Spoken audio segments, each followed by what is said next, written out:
Subiu a fumaça branca na sede da CBF e não é Edinaldo Rodrigues fazendo um churrasco. Abemos treinador para a seleção pentacampeã do mundo, a amarelinha que você está usando aí, Matheus. O quarto treinador estrangeiro da história, 60 anos depois da última vez que isso aconteceu, Carlo Ancelotti é o novo treinador da seleção brasileira de futebol.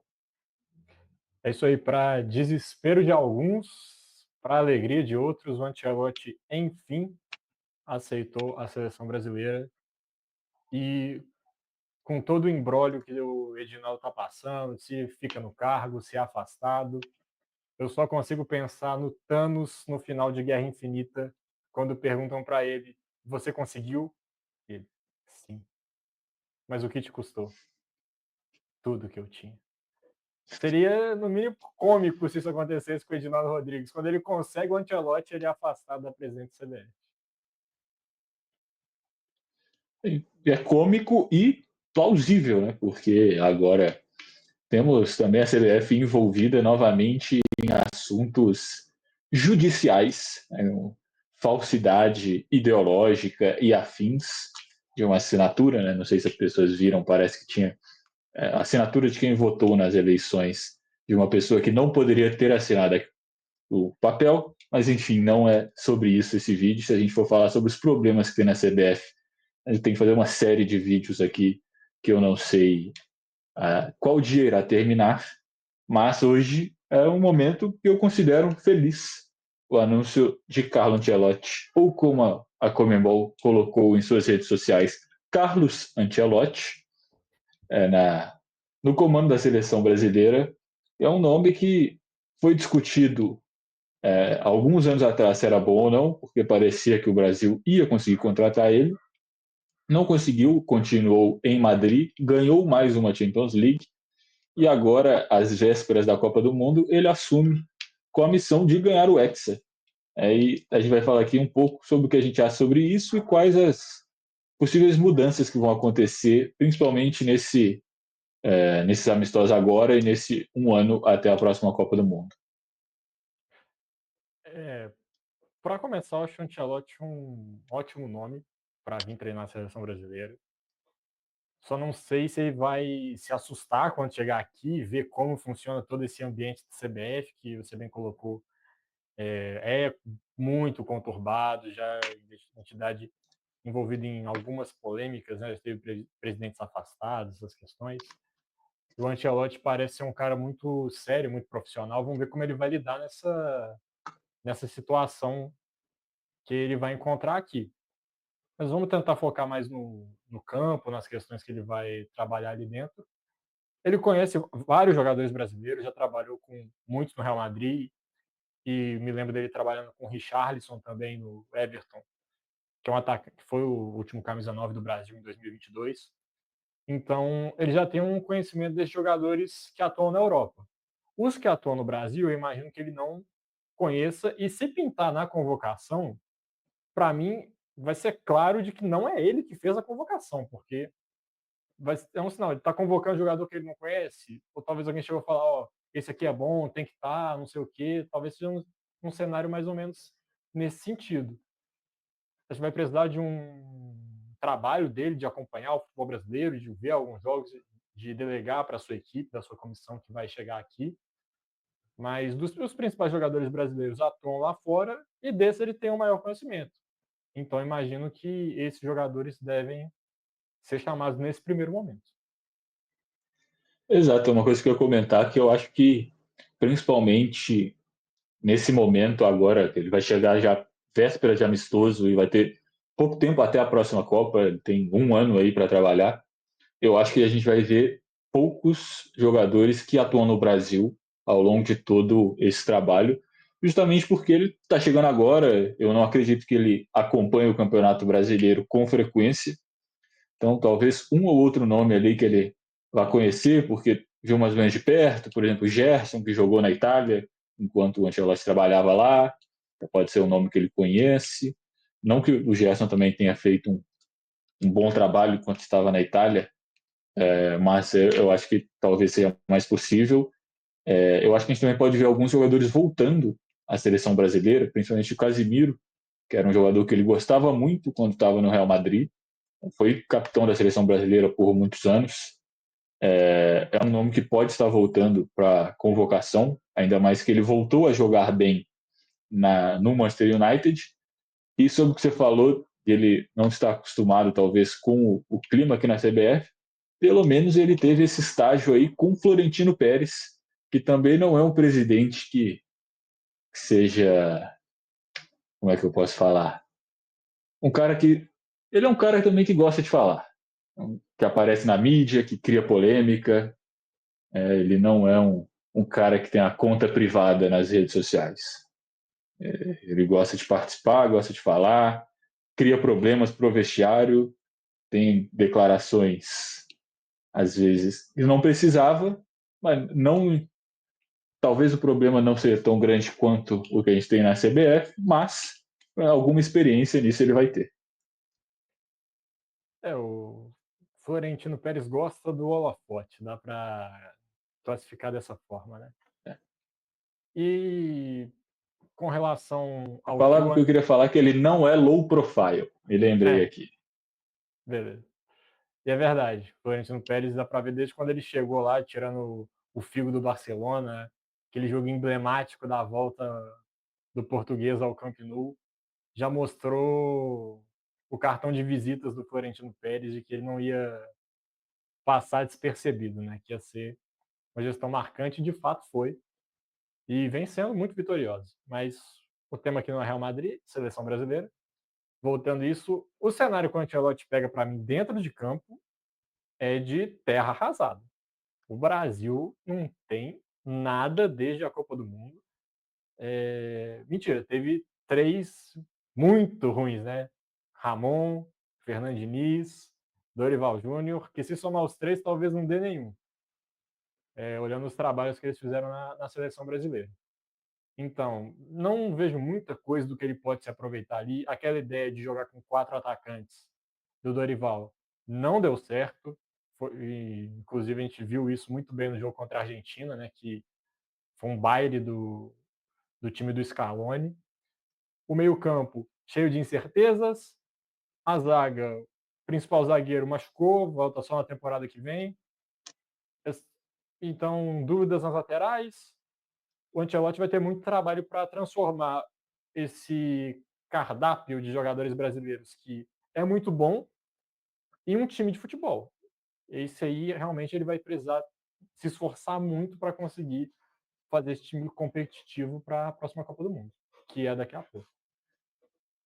Exato, acho que se a gente for comparar com o trabalho dele do Real Madrid, a formação tática não deve mudar muito assim, deve ir num 4-3-3, que a seleção brasileira está acostumada. O Vinícius Júnior, que ele conseguiu transformar num grande craque a nível mundial e que na seleção brasileira, em muitos momentos, não conseguiu apresentar este mesmo nível. Talvez a gente consiga ver finalmente o Vinícius Júnior do Real Madrid com a camisa amarela da seleção. Por outro lado, parece também que ele teve alguns probleminhas aqui agora no final da temporada com o Rodrigo, que também é um jogador importante para a seleção brasileira, apesar de que não está em grande fase. Outra possibilidade de formação que eu tinha pensado é uma escola mais italiana, com 3 zagueiros e os laterais fazendo a ala. Só que o Brasil está com tanta dificuldade de achar lateral, eu acho que você conseguir um jogador que faça essa função de ala talvez seja um pouco mais difícil, principalmente quando os jogadores não estão acostumados a fazer, não é uma coisa que a gente vê muito no futebol brasileiro. É que eu consigo pensar um que está acostumado, talvez o Carlos Augusto, que está na Inter de Milão, um cara que faz essa ala. Ele apareceu em algumas convocações, mas ele não é um titular da seleção brasileira. Então, se ele estiver pensando nessa formação, talvez é um cara que apareça mais. Mas eu acho que, pelo menos nesse começo, ele deve manter o 4-3-3 com o Vinícius Júnior numa ponta.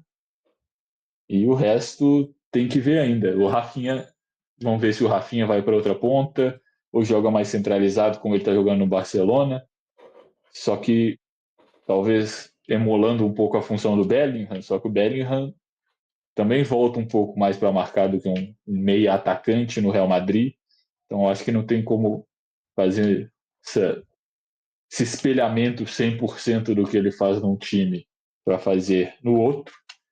Mas eu acho que aí a gente consegue começar um pouco a tentar adivinhar, né, o que vai ser o trabalho dele.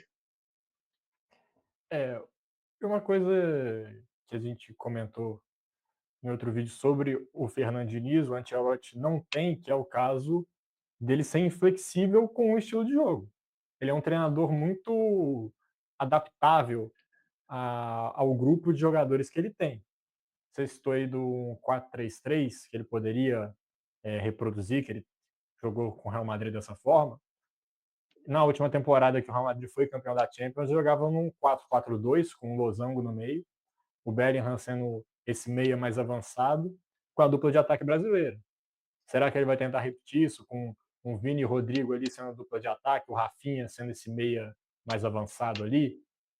É um cenário para se pensar. Eu gosto da ideia que você falou de jogar com 3 zagueiros, principalmente pela nossa carência nas laterais. Não tem laterais que estão se destacando. Talvez a posição mais carente que o Brasil tem nesse momento. E a gente tem zagueiros muito bons. O Marquinhos vivendo uma temporada de retomada com o Paris Saint-Germain. Você tem o Gabriel Magalhães, que viveu uma boa temporada com o Arsenal, apesar de estar machucado. Ele deve continuar sendo um nome constante nas próximas convocações. Tem o Murilo do Nottingham Forest, que fez uma boa temporada. Tem o Militão para voltar, tem o Bremer para voltar. Tem muitos bons zagueiros brasileiros atuando em times na Europa e jogando bem. Então, talvez montar um esquema ali com 3 zagueiros, um deles às vezes cair um pouco ali para um lado para fechar mais aquele, liberar um lateral mais ofensivo pelo outro. Pode ser uma ideia interessante. Vamos ver se o Ancelotti vai pensar assim ou se ele vai manter linha de 4 jogadores na defesa e ver o que ele arruma no meio campo e no ataque. Exato. Eu acho que também outro nome, você já comentou aí que o Ancelotti trabalhou com e parecia gostar bastante, era o Richarlison. Trabalharam junto no Everton, nessa passagem meio nada a ver que o italiano teve lá na Inglaterra. E ele falou em várias entrevistas que ele cobrava mais gols do Richarlison por temporada. Ele colocava ali uma meta de gols alta, porque ele via que o Richarlison tinha qualidade para entregar esse número de gols. O time do Everton não foi tão bem, mas se você comparar com o que aconteceu com a equipe depois da passagem do Ancelotti, talvez tenha sido excelente, que pelo menos não brigou para não cair.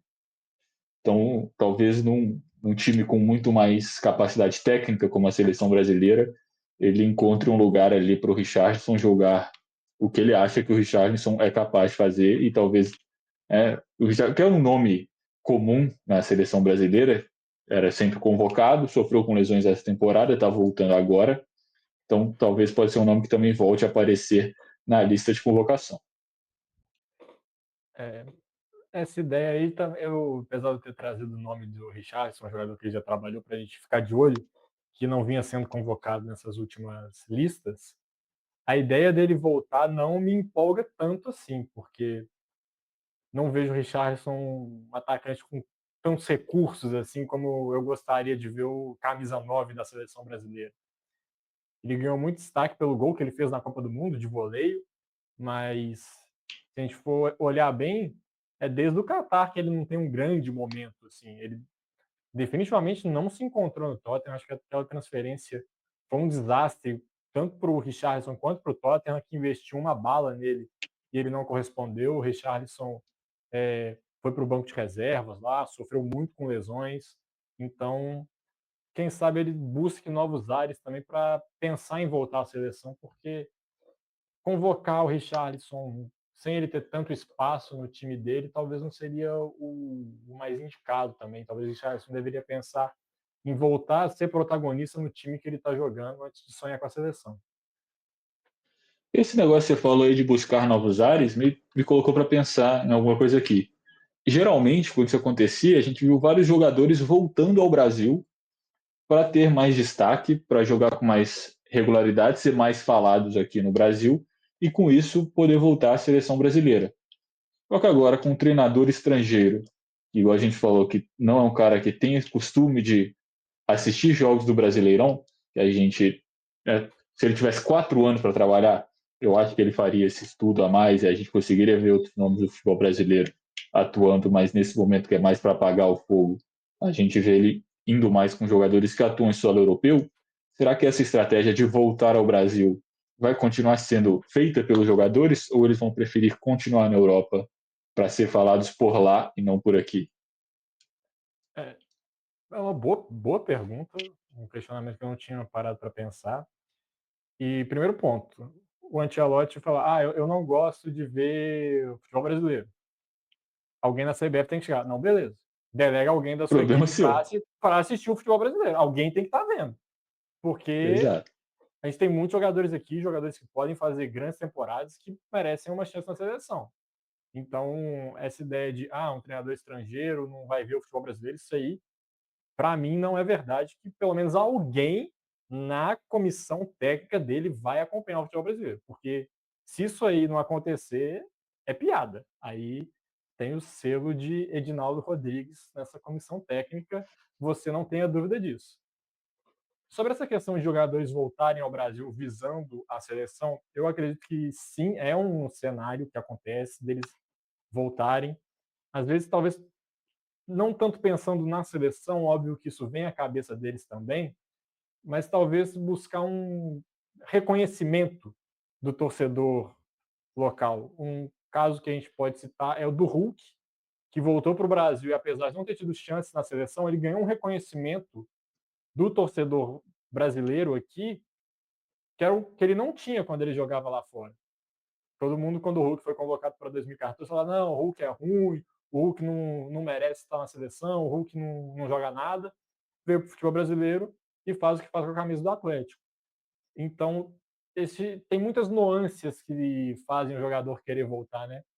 E acredito que, olhando para a seleção, também vai ser um fator que, se ele jogar muito bem aqui, não tem como o técnico da seleção ficar alheio ao futebol brasileiro. Exato. Se ele não gostar de assistir futebol o brasileirão, o problema é dele. Ele tem que assistir de qualquer jeito. É o trabalho dele, está sendo muito bem pago para fazer isso.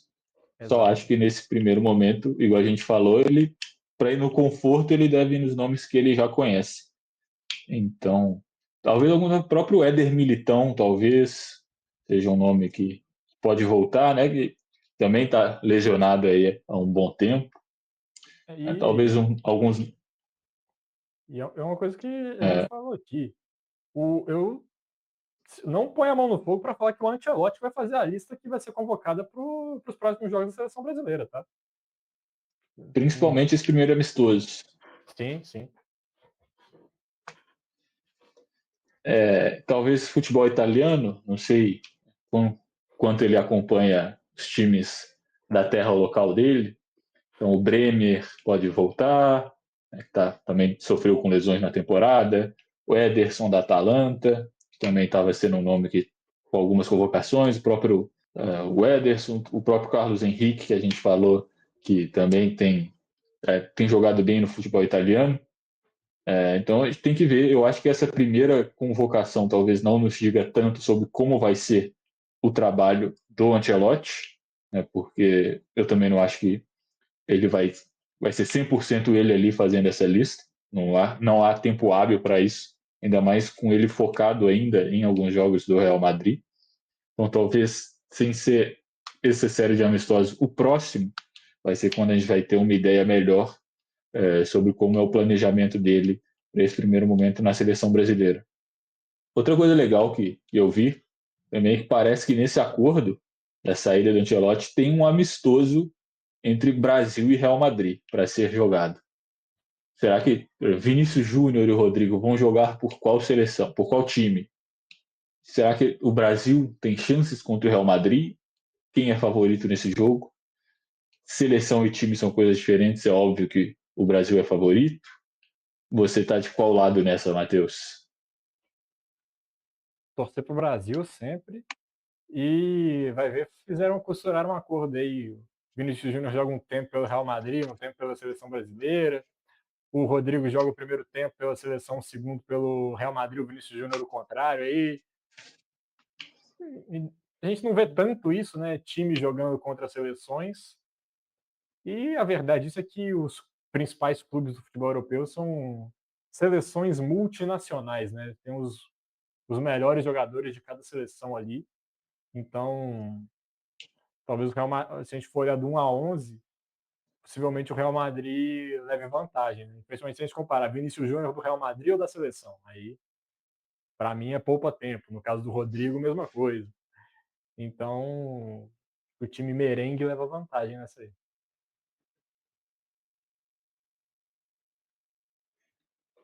Eu acho que vai ficar com esse ar meio de amistoso de aposentadoria de jogador, né?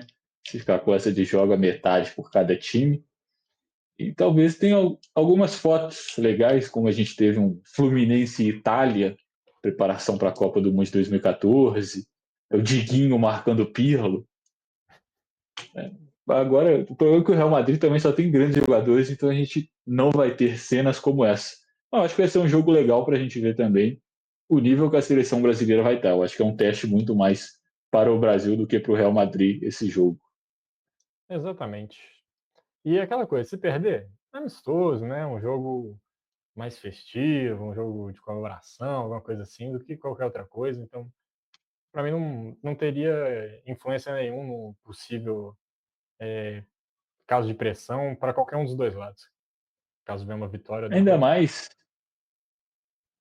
ainda mais que considerando como é o futebol mundial atual, a grande chance deles mandarem esse jogo lá para a Arábia, botar o preço do ingresso lá em cima, lotar o estádio, fazer um monte de dinheiro e não vai ter pressão nenhuma, independente do resultado, para nenhum dos dois. Exatamente. Vamos falar Considerações sobre. finais? Não, por Vamos falar. fazer o assunto aleatório aqui do vídeo. Pode falar. Pode falar. O assunto que tomou as redes sociais nessa última semana foi o conclave, a escolha do novo Papa. Um norte-americano vai ser o líder da Igreja Católica, Robert Prevost, se não me engano o nome dele, Papa Leão XIV, e circulou várias fotos, vários momentos deles nas redes sociais. Tem vídeo dele no estádio de beisebol em Chicago, que é a cidade dele, acompanhando o jogo do time que ele torce. Teve fotos dele aqui no Brasil tomando uma cervejinha ali também. Tem foto dele comendo frango com quiabo.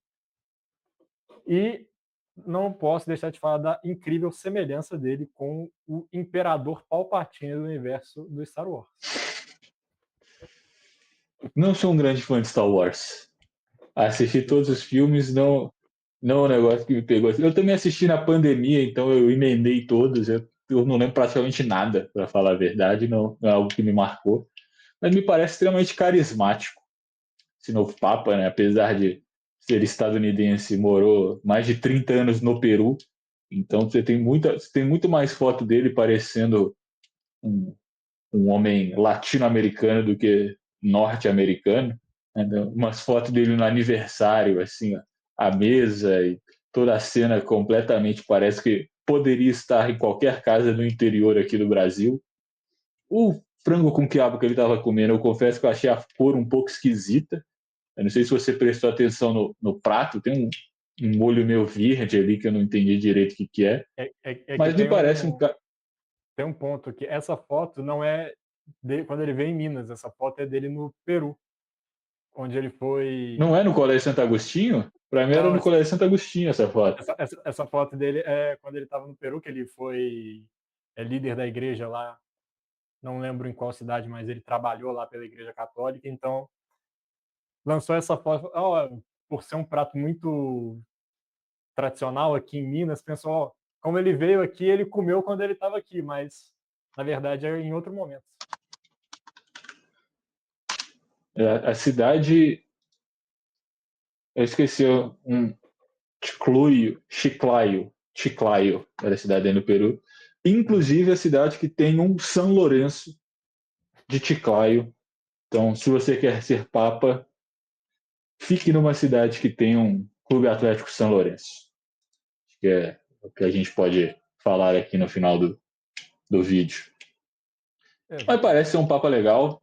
segue ali, era amigo do Papa Francisco, então não acho que venham grandes mudanças para a Igreja Católica, deve seguir nessa mesma linha um pouco mais aberta, digamos assim, da Igreja Católica, menos conservadora. Então, todo sucesso aí ao senhor Papa Leão, que é um nome excelente. Eu gosto. Papa Leão é muito forte.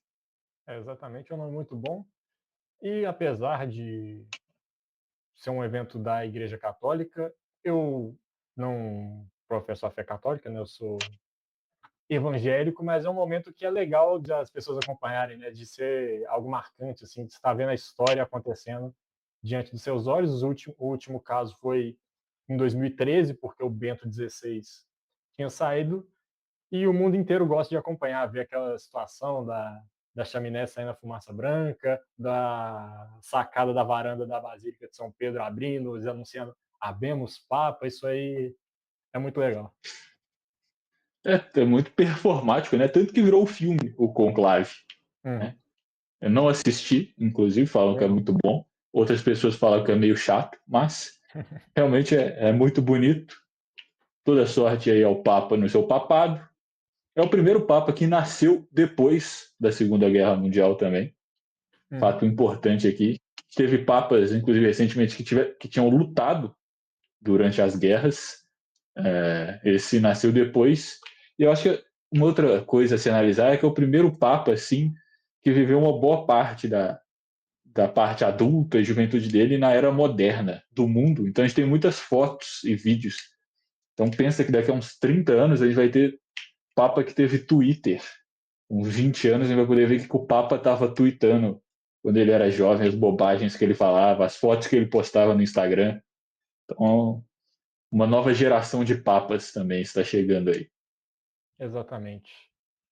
E é isso. Quem chegou até aqui faz o quê, Bruno? Ó, primeiro você vai comentar aqui o que você achou, o que você espera de Carleto Ancelotti na seleção brasileira. Essa primeira convocação, você acha que vai ser ele que vai fazer ou não? Se for, você acha que a gente vai ter muitos nomes do futebol brasileiro ou vai ser mais focada no futebol europeu? Você vai deixar o seu like aí no vídeo para ajudar a gente. Se você gostou, obviamente, você vai dar esse like para dar essa moral. Você vai indicar esse vídeo para os seus amigos, para os seus inimigos, para pessoas na rua que você não conhece. Você também vai se inscrever no canal para ajudar a gente a bater os 200 inscritos para a gente fazer a nossa live especial de 200 inscritos. E é isso. A gente agradece muito a audiência de vocês até aqui nesse vídeo. Um abraço. Valeu!